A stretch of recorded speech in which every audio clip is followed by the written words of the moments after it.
You would say is like one of the three O's: omniscient, omnipotent, omnibenevolent. Like God is good, correct? God is good. So I was reading a passage in Matthew 26, verse 24 is talking about like Judas about to betray Jesus. It says, Jesus says this of Judas: "It would have been better for that man if he had not been born."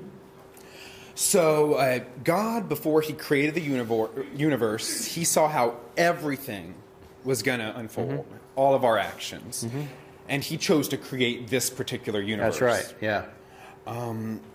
So from this verse, when Jesus says, it would have been better for Judas to not have been born at all, the conclusion I drew is that in a better universe for Judas, he wouldn't have existed at all, because that's what Jesus says.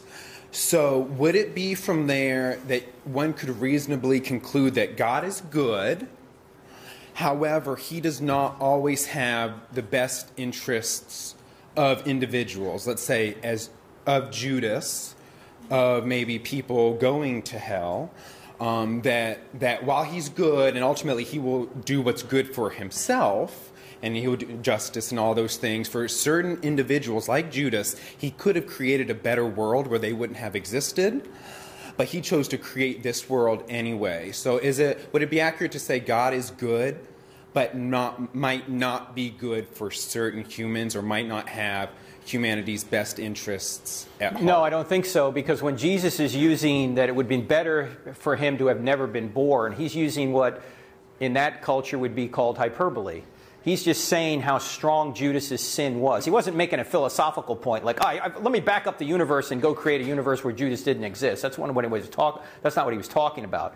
He was using hyperbole, and Jesus did this a lot, talking about, it's better for you to cut your eye out if it causes you to sin, that kind of thing, or if you don't hate your mother and father more than you love me, or you should hate your mother and father compared to love for me. These are all ways of saying a strong point in a very exaggerated way. He's not making a philosophical point there. Okay. But let me admit that one thing that is going on here is people will say, well, why didn't God create a universe where everyone was saved? Well, that's logically possible, right? That God could create a universe where everyone is saved, but it might not be actually achievable with free creatures. Because by definition, if people are free, God can't force them to love him.